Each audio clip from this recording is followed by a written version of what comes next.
Hi friends, నమస్తే అండి. Welcome back to Shri Gayatri home food. ఈరోజు మన కిచెన్లో చాలా సింపుల్గా చేసుకునేటువంటి లంచ్ రెసిపీ చూపించబోతున్నాను. ఈ రెసిపీ అయితే మన ఒంట్లో వేడిని తక్షణమే తగ్గిస్తుంది. వేసవిలో అయితే చాలా తప్పకుండా తీసుకోవాలి. ఆ రెసిపీ ఏంటంటే కర్డ్ రైస్, పెరుగన్నం. అందరికీ తెలిసిన రెసిపీయే. మరి నేను చేసిన విధంగా ఈ స్టైల్లో ప్రిపేర్ చేయండి, మంచి రుచి అయితే వస్తుంది. దానికోసం ఇక్కడ నేను ఒక చిన్న కప్ వరకు రైస్ తీసుకున్నాను. దీన్ని 1 అవర్ వరకు వాటర్లో ఇలా సోక్ చేసి పెట్టుకున్నాను. నీట్గా వాష్ చేసుకుని ఇప్పుడు మనం నీట్గా వాష్ చేసుకున్న ఈ రైస్ని ఒక బౌల్లో వేసేసుకోవాలి. కుక్కర్లో వేసేసుకుని మనం తీసుకున్నటువంటి 1 కప్ రైస్కి 2 కప్స్ వరకు వాటర్, అలాగే 1 కప్ వరకు మిల్క్ యాడ్ చేసుకుని అన్నాన్ని మెత్తగా కుక్ చేసుకోవాలి. ఇలా మిల్క్ యాడ్ చేసుకుని మనం పెరుగన్నం ప్రిపేర్ చేసుకోవడం వల్ల టేస్ట్ అనేది నెక్స్ట్ లెవెల్లో ఉంటుంది. చాలా చాలా రుచి అయితే వస్తుంది.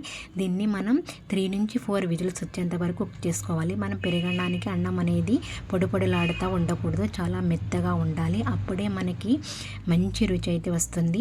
ఇప్పుడు మనం 3-4 విజిల్స్ వచ్చిన తర్వాత ప్రెషర్ మొత్తం పోయిన తర్వాత ఓపెన్ చేసి చూస్తే మనకి అన్నం అనేది చాలా మెత్తగా కుక్ అయిపోయింది. ఇప్పుడు దీన్ని కొంచెం గరిటెతో ఇలా స్మాష్ చేసుకుని కంప్లీట్గా కూల్ చేసుకున్న తర్వాత ఒక 300 గ్రామ్స్ వరకు పెరుగు యాడ్ చేసుకోవాలి. మనం తీసుకున్న కప్తో ఒక 2 నుంచి 3 కప్స్ వరకు యాడ్ చేసుకుంటే సరిపోతుంది. కొంచెం జారుగా ఉండే విధంగా చూసుకుని యాడ్ చేసుకోండి. అలాగే రుచికి తగినంత సాల్ట్ కూడా యాడ్ చేసేసుకుని ఇప్పుడు మనం దీన్ని సైడ్కి పెట్టుకుని పోపు అనేది వేసుకోవాలి. పోపు కోసం ఒక ప్యాన్లో 2 నుంచి 3 టేబుల్ స్పూన్ వరకు ఆయిల్ కానీ నెయ్యి కానీ వేసుకోవచ్చు. ఇక్కడ నేను నేతితోనే చేస్తున్నాను.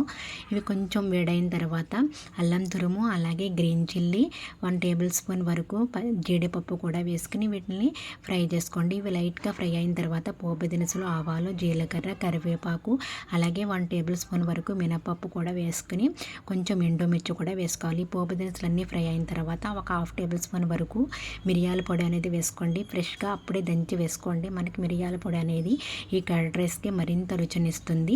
మనం వేసవిలో ఇలా కర్డ్ రైస్ అనేది ప్రిపేర్ చేసుకుంటే పొట్టని చాలా చల్లబరుస్తుంది. అలాగే వేసవి నుంచి వచ్చినటువంటి శరీరంలోని వేడిని తక్షణమే తగ్గిస్తుంది. మనకి పోపు దినుసులన్నీ ఫ్రై అయినాయి కదా, ఇందులో కొంచెం కొత్తిమీర కూడా యాడ్ చేసేసుకుని మనం ప్రిపేర్ చేసుకున్నటువంటి రైస్లో ఈ పోపు దినుసులన్నీ వేసేసుకుని మిక్స్ చేసేసుకుని సర్వ్ చేసుకుని తినడమే. మనం ఇలా చిన్నపిల్లల నుంచి పెద్దవాళ్ళ వరకు చాలా చాలా ఇష్టంగా తింటారు. ఈ రెసిపీని ఇలా పాలతో కుక్ చేసి రైస్ని, పెరుగన్నాన్ని ప్రిపేర్ చేయండి, మంచి రుచి అయితే వస్తుంది.